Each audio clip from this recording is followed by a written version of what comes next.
I had a video chat with a member from the community this week, and on the video chat, he looked a little bit under the weather, looked a little green. And I said, "Are you okay?" He said, "Well, I just came back from the gym for the first time in like 2 years, and I gotta admit, I went to the gym." Sorry, it was very humorous. It's still humorous. I went to the gym, I worked out with the trainer, and then immediately after half an hour, I proceeded to go to the nearest trash can and throw up in the middle of the gym. Then he threw up again afterwards. And I said, "Well, why would you do such a silly thing?" He said, "Throw up?" I said, "No, go to the gym." And he said, "It was actually your fault, Rabbi Mandel." I said, "My fault?" He said, "Yeah, last week in Shul, you gave a little pat on the belly and said, 'Oh, what's going on over there?' And I said, I was saying that as a mark of pride and joy, not as a motivator to go to the gym. Why would I do something like that?" Anyway, we had a good chuckle, and it reminded me of my previous experience at the gym, which is true. I'm not saying fiction right now. I know that you're laughing out there. But my wife and I used to go to the gym, and we had a personal trainer. And one thing I remember from that wonderful experience was that I used to look at these incredibly muscled guys, and the one thing that always struck me in the gym was that they never seemed to be actually working out. They just seemed to be like kind of walking around like this with their chest stuck out, sort of looking around, schmoozing, drinking a lot of water, but they never were actually doing anything. They weren't lifting weights. And I was always jealous. I said, how did you get to that point where you can just stand there, like become muscular by just being in a gym, by osmosis? Your muscles grew exponentially by just being in the air of the gym. And I used to be quite envious of these people. And of course, the mind, when confronted with such logical realities, disappears, especially in the face of envy. Jealousy is such a terrible, terrible attribute. It really takes a person out of their normal state of being, their normal consciousness, and makes someone do and think very irrational, erratic thoughts. And that's really what happens in this week's Torah portion as well. We have a man, a righteous person, who was 130 years old during the time of the story that we're going to read on Shabbat. Korach. Korach is a cousin, a relative of Moses and Aaron.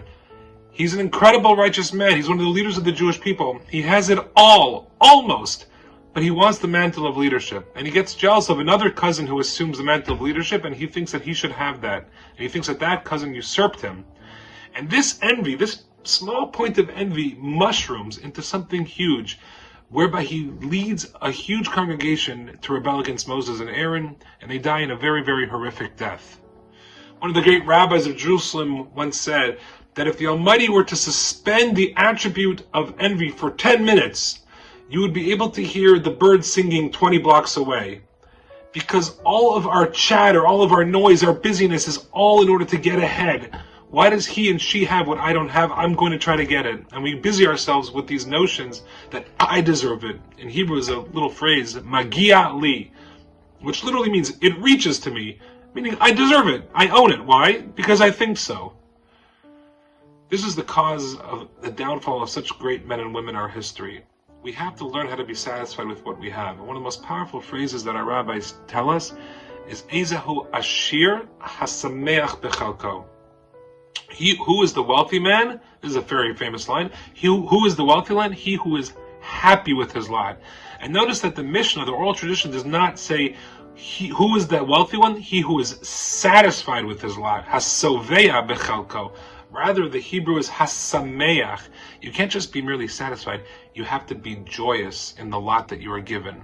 Whether you're sick, whether you're downtrodden, somehow you have to conjure up this feeling of joy, and that this is what you need at this particular point in time, and it's your job to live with it or to be crushed by it. And if it's a bad situation, it doesn't mean that you should be satisfied with it. You should take joy in the opportunity that you have to successfully pass the challenge or this bad state of being that you find yourself currently in. This was not done by Korach, and it led to a rebellion, and to a terrible death, to a plague visited upon the Jewish people. The Almighty wants us to be happy with what we have. Jealousy is a terrible measure upon a person. It can take you out of the world. And to quote one last phrase from the rabbis, Hakina v'hatava v'hakavod motziin adam min olam. Jealousy, desire, and honor. Really, three different attributes, but all very, very related to each other. They remove a person from the world. That's what the line is. It removes a person from their logical, natural state and makes them do crazy, irrational, erratic, and even dangerous things. So, next time you're in the gym, my friend, and me, and all of you, don't get jealous of the muscle men. They probably worked very hard to get there, or they took steroids, but they had to do something to get there. Let's not be envious of our fellow man, our fellow neighbors, our relatives, what they have, what we don't have. Who is the wealthy man? He who is happy with what they have. Shabbat shalom.